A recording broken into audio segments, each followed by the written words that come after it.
And Lynn's pitch is fouled away. 0-1.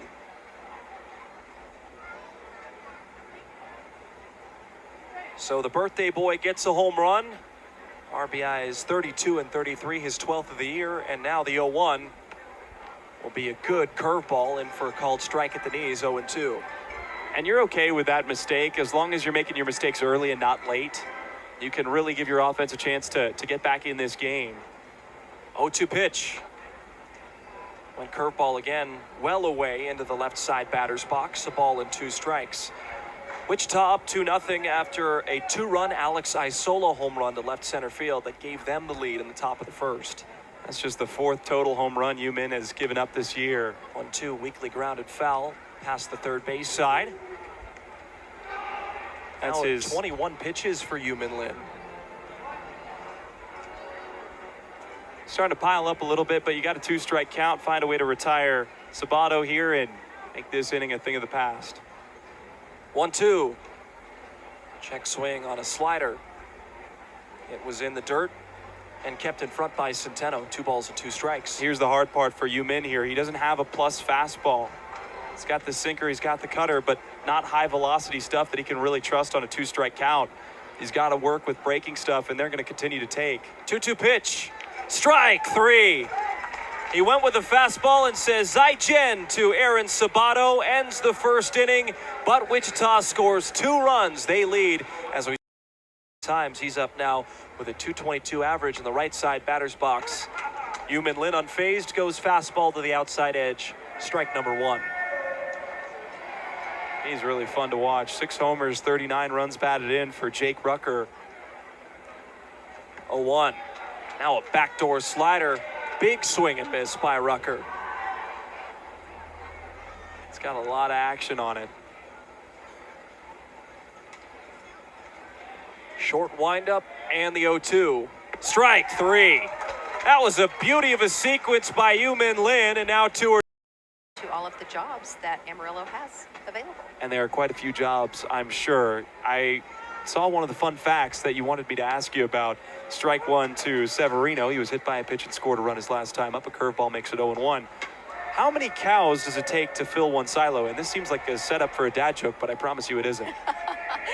It takes 7,650 cows to fill 1 silo. That is incredible. And filling 1 silo, with milk, how much milk does that equate to? About 60,000 gallons. 60,000 gallons? 60,000, yes. How many silos do you guys have? 6. That's what? 360,000 gallons of milk? It's a lot. That what is it is. a lot. 0-2. Got him swinging. The breaking ball gets Severino. What perfect timing. We learned some things. We learned about Cacique Foods, and we're hoping to see some Cacique doubles in the bottom of the 3rd. Misty Lauer, thank you so much for joining us. We'll be right back where the Saudis look to take the lead on the Saw Poodles Radio Network. Hodgetown. This is going to be our 3rd year to have that. We put 12 big book characters around the concourse, and kids get to go up and meet them. So you know how excited they get to meet Ruckus. It's that times 12, so it's really fun. Fastball called for a strike to Aaron Sabato. He struck out swinging his last time up. We got to meet one of the characters that you guys are showing around, and I know the kids just love it. But you have so many more that are going to be showcased. 0-1 and a swing and a miss on a fastball, making it 0-2. You guys, by trade, are a children's book bank, but you offer so much more than that. Are there other programs that everybody should know about? Yeah, we started as basically just a children's book bank. And then we realized, we can only get so many books out through the schools. So we added programs to serve kids in the summer and serve. Hey, Caleb Roberts to range over to his left to keep that from being an extra base hit. This is another inning where UMinn Lynn has given up a leadoff base runner. He's worked out of some jams nicely tonight. But now you're starting to see the bottom part of this order, and they'll begin the 3rd time through the order. Will Holland now up. He's free swinging and fouling the first pitch back, 0-1. De Los Santos holds on Rucker, who has his first hit of the game. He reached on a left center field line drive single. Amarillo up 3-2, however, in the top of the 5th inning. Perfect weather now. 0-1 curveball, bunt was shown, and it stayed high and away, so Holland pulled back. Maybe some small ball here for Minnesota's Double-A club as the infield is playing back. Now Tawa and Lawler communicating at double play depth. Tawa right behind the second base bag, giving right side of the infield open.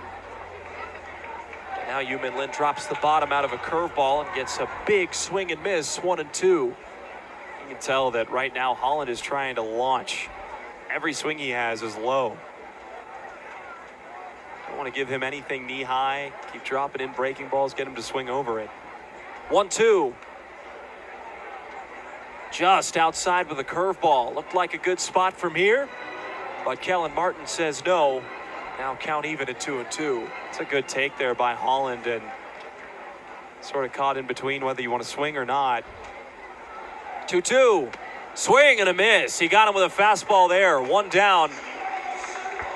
Yu-Min Lin battles back after a leadoff trade, but we've seen him hit better from the left side. It's almost like because he gets to hit from that side more consistently, because there are more right-handed pitchers, he's grown more accustomed to swinging that way. Well, Stefan, it's like doing an exercise in the gym. If you do more upper body and you lift weights, you're going to be better at that than doing legs. Chris, what would you know about that? Correct. But you would know a thing or two about it. That's why I tried to use something that you'd be familiar with. You had to spell it out for me. Lin delivers to Lee, and he's staying away again with the curveball, but Centeno's spry to backhand it. 1 ball and no strikes. Not a surprise that they're not having Lee lay down a bunt. He's one of probably 3 players, and they have the green light at any point at the plate. Yu-Min is in his first real bit of trouble. It's the second time in his Double-A career where he's allowed a runner to reach second. 1-0. Gets back into the count with a strike on the outside corner. 1-1 with an out. Fajardo at first. De Los Santos won't hold him on. Rucker at second. Tawa shading the bag. The score 3-2 Amarillo in the top of the 5th. 1-1. Nasty pitch. Slider low all the way in, and Lee swung under it. He's keeping it low to unhittable spots. Now at 1-2, I'd go right back to that location. Maybe about shin high, ankle high. See if he does it again. 1-2 stretch pitch. He does keep it low. He went back to the exact same pitch and got his 6th strikeout. A 6th strikeout game brought to you by the Amarillo Area Foundation. Great call, Steph. A low slider, and Yu-Min Lin has that one working in the later innings. 6 Ks and 68 pitches. He's turning out a really good performance. Now you got to get Schobel here, and you're avoiding some damage and keeping a 3-2 lead. Schobel up. Curveball away. 1 ball and no strikes. Schobel has flied out twice, once to center and once to left. Ball not carrying as much to left as it has in the previous 4 games. 1-0. Popped up. This will be playable. De Los Santos calling off Tawa, and he makes the catch awkwardly. Almost an error resulting in the tying run. Instead, De Los Santos puts the squeeze on it and ends the 5th inning. Yu-Min Lin has been sensational since the 2nd inning. Amarillo will hold the lead going into the bottom of the 5th on 102.9 The Sports Star. Yu-Min looking him down. There's a ground ball to short. Lawler's going to flip to Tawa. Tawa to first. There's the double play. What do we say? 6-4 to 3 double play brought to you by W Marketing. Exactly what Yu-Min Lin needed. And I think with the bases clear, you got to let him ride. He's only at 90 pitches. And you have Holland coming up. 2 outs. Good chance here. Well, the point I was getting to is I think they're going to leave Yu-Min in the game up until the top of the order comes up. Will Holland is 0 for 2, a fly out to left and a strikeout swinging. Yu-Min has been in full control. And a high curveball is away. 1 ball and no strikes. Didn't control that one as much, but still throwing it. A lot of first pitch curveballs to righties. Back of the box, the righty awaits the 1-0 pitch, and a big rip. His head flew off his shoulder on that one. Really pitch. trying to launch and tie this game with one swing. Saudis will have their 8, 9, and 1 hitters due up when we go to the bottom of the 7th.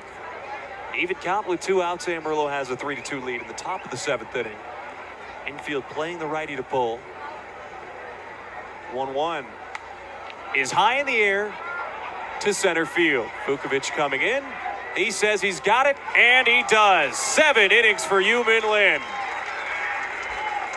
He's held him scoreless